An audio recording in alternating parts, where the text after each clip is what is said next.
Tell us it began with the murder of Ricky Hernandez. Then, when his suspected friend was shot to death, their gang thought it was retaliation and prepared to wage an all-out gang war. The lives of innocent men, women, and children were at risk of getting caught in the crossfire. Bernardo Pantaleon's cousin, Juan, describes him as vibrant and full of life. Pantaleon's body was found November 26 at Mountain View Park in North Phoenix. 3 young men were arrested. Police say they were all members of the Northside 15th Avenue gang.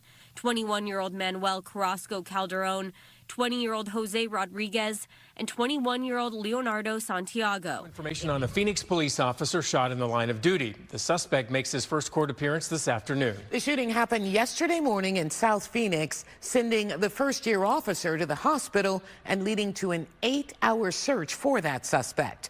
Fox 10's Marissa Sarbeck is live with the latest. Marissa. Linda, Brian Joseph Lopez is now facing first-degree murder charges among quite a few others. Phoenix police telling us that incident happened at a home near Broadway and 7th Avenue.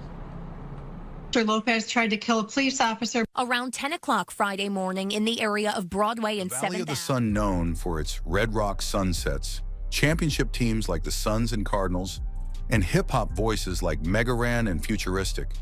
The city also hides a darker story beneath its bright skyline. Behind the beauty lies a deep-rooted struggle with gang violence, organized crime, and cartel infiltration that has shaped the city's underbelly for decades. From South Phoenix to Glendale and the Tempe corridors, police and federal agents have fought a relentless battle, one that has exposed everything from Latin King fugitives and Southern Crip feuds to outlaw motorcycle clubs and cartel operatives. Over the years, operations like Step It Up, April's Fools, and Snake Eyes have peeled back layers of Phoenix's criminal network, revealing how the city's rapid growth and cross-border links turned it into one of the Southwest's most complex gang battlegrounds. A major hit to organized crime in the valley, and right as police say a bloody gang war was about to erupt. ABC 15's Steve Kush tells us how police stopped 35 suspected criminals before they could go on a shooting spree. 5 people. Phoenix officials tell us it began with the murder of Ricky Hernandez. Then, when his suspected friend was shot to death, their gang thought it was retaliation and prepared to wage an all-out gang war. The lives of innocent men, women, and children were at risk of getting caught in the crossfire. We did not want this to spin out of control, and that is the exact purpose why the name of this operation was Step It Up, because there was a certain urgency to this. Officers pounced and quickly arrested 20 suspects as they continue to search for 15 more. Shortly after midnight on March of an unspecified year, investigators say a South Phoenix street gang drug deal turned deadly. The victim, Ricky Hernandez, was contacted by Jones and Glass under the guise of purchasing Mary. Authorities allege the 2 men instead ambushed Hernandez, unalived him, and stole his drugs in what was described as a turf war hit tied to gang control of narcotics distribution. Phoenix Police Sergeant Steve Mardos stated Hernandez's death resulted from a broader gang turf battle in the South Phoenix corridor. Over the following months, law enforcement intensified their probe into the ring, ultimately arresting 20 people and searching for 15 others connected to the network of drug trafficking, stolen property, and violent acts tied to the same crew. Among the key suspects were Jones and Glass, both identified as South Phoenix set gang members believed to play leadership roles in the ring's activity. Hernandez's sister, Elda Hernandez, expressed relief at the arrests, but acknowledged no charge will bring her brother back. "I still cry," she said. At the time of the latest reporting, both Jones and Glass were formally charged with deletion in Hernandez's slaying, along with related counts of aggravated assault, armed robbery for the theft of drugs, and gang enhancement statutes. Developing this morning, police have now arrested 3 men in connection to a body that was found at a Phoenix park. It happened last week. Documents reveal shocking details surrounding the death of 30-year-old Bernardo Pantaleon. Yeah, police say 3 members of a criminal street gang have been arrested in connection with Pantaleon's over his sexuality. 30-year-old Bernardo Pantaleon's cousin, Juan, describes him as vibrant and full of life. Pantaleon's body was found November 26 at Mountain View Park in North Phoenix. 3 young men were arrested. Police say they were all members of the Northside 15th Avenue gang. 21-year-old Manuel Carrasco Calderon, 20-year-old Jose Rodriguez, and 21-year-old Leonardo Santiago. Court documents reveal Santiago shot and Pantaleon. He admitted to him because the victim made an unwanted advance that made Santiago uncomfortable. Detectives say the three men made remarks about, quote, homosexuals not being allowed in the Northside. Investigators say Santiago then took photos and videos of Pantaleon's body. Police say Rodriguez sent photos to Pantaleon's family and also offered to hide Santiago. On November 26, 2023, Bernardo Pantaleon was found dead on a trail at Mountain View Park near 7th Avenue in Peoria in Phoenix. He had suffered multiple gunshot wounds and severe post-mortem mutilation. Detectives quickly focused on three alleged Phoenix street gang members, Leonardo Santiago, Manuel Carrasco Calderon, and Jose Rodriguez, after interviews and digital evidence tied them to the scene. According to court filings, Santiago admitted he shot Pantaleon after what he described as an unwanted advance, then left. About an hour later, Carrasco Calderon allegedly returned and mutilated the body. A fourth suspect, Christopher Ibarra Santana, was arrested on December 6, 2023, in connection with the case. All four were initially booked on first-degree and related charges. In January 2025, Manuel Carrasco Calderon pleaded guilty to assisting a criminal street gang and improper handling of a dead body for the post-homicide mutilation. On March 14, 2025, he was sentenced to 3.5 years in state prison, followed by 4 years of probation. As of the latest public updates, Leonardo Santiago and Jose David Rodriguez Soriano, listed in some records as Jose Rodriguez, remain in custody on deletion and conspiracy counts. Joseph Lopez is accused of opening fire on a Phoenix police officer responding to a hit-and-run call in the area. Some neighbors heard and saw it. Just, watching TV in my room, and all I heard is like 3 gunshots, and I just was happened to be looking out the window, because it's like right there by my TV. So it scared me because I was like, oh my gosh. As the officer responded to the call in her patrol vehicle, Mr. Lopez got out of his car with a rifle and started shooting directly at her. Phoenix police say the female officer was struck in the hip and hit in the face by bullet fragments, but she is expected to survive. Police say she was able to speed away from Lopez in her patrol car before other officers responded to the call. Sky Fox showing Lopez hiding in an attic crawl space before surrendering to law enforcement for his arrest. He is a documented member of both a criminal street gang and a protective custody prison gang. In March 2023, Phoenix police officer Morgan Bullis was ambushed during a traffic response in South Phoenix. As she pulled up, the driver identified as Joseph E. Lopez, a documented gang member with 5 prior felonies, and on probation opened fire on her patrol car, striking her in the hip. Officer Bullis survived after surgery and later returned to duty, while Lopez fled the scene and was captured after an hours-long standoff. In interviews, he claimed he'd taken pills and could not remember if he shot the officer. In January 2024, Lopez pleaded guilty to 1 count of aggravated assault on a peace officer, Class 2 felony. He was sentenced to 25 years in state prison, the maximum under the plea agreement with other counts dismissed as part of the deal. Prosecutors said the sentence reflects a zero-tolerance stance on attacks against law enforcement, and it will likely keep Lopez incarcerated into the late 2040s. In May 2022, Phoenix area police and partner agencies ran a statewide multi-agency sting dubbed Operation April's Fools, aimed at child trafficking and online exploitation. Undercover detectives posed as underage teens across social platforms and messaging apps, arranging meetups with adults who believed they were soliciting minors. Across several days, 29 men were arrested on felony counts that included child trafficking, aggravated luring of a minor, attempted sexual conduct with a minor, and money laundering.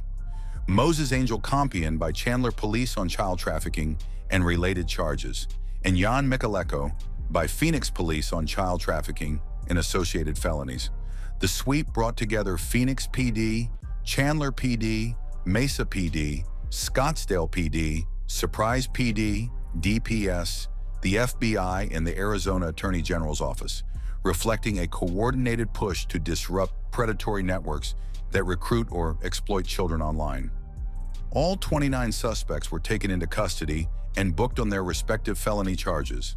At the time of reporting, cases were pending prosecution in area courts. Even though this operation targeted child exploitation offenders, not traditional street gang crews, it underscores Metro Phoenix's proactive strategy. Flood the digital spaces where predators hunt, make arrests before a child is harmed, and push for heavy felony accountability. Over a 6-week span from August 10th to September 17th, 2020, the U.S. Marshal Service led a Metro Phoenix fugitive sweep with Phoenix, Glendale, Mesa, and Tempe Police, DPS, ATF, and other partners. Branded Operation Snake Eyes, the initiative zeroed in on gang-related offenders and high-risk fugitives. In total, officers arrested 140 violent fugitives, including 51 confirmed gang members, and seized 131 firearms, more than $145,000 in cash, and 3,027 counterfeit Fenty pills. Notable takedowns included Westside Hollywood, 39th Avenue, gang member Miguel Botello, arrested in a Fenty sales case, and brothers Raymond and Martin Fierros of the International Crisis Group, taken into custody on weapons charges. The arrest cleared outstanding warrants tied to deletions, robberies, aggravated assaults, and weapons violations, feeding dozens of separate prosecutions rather than a single case. According to the marshals, Snake Eyes helped suppress violence by pulling known gang members and prolific gun offenders off the street in several of Phoenix's highest crime corridors. On June 10, 2025, ICE Enforcement and Removal Operations, Phoenix, deported Gerardo Nava Benitez, a Mexican national identified as a member of the Noroeste cartel. Nava Benitez had been arrested by local authorities on unrelated charges in March 2024, then transferred to ICE custody. An immigration judge ordered his removal in April 2025.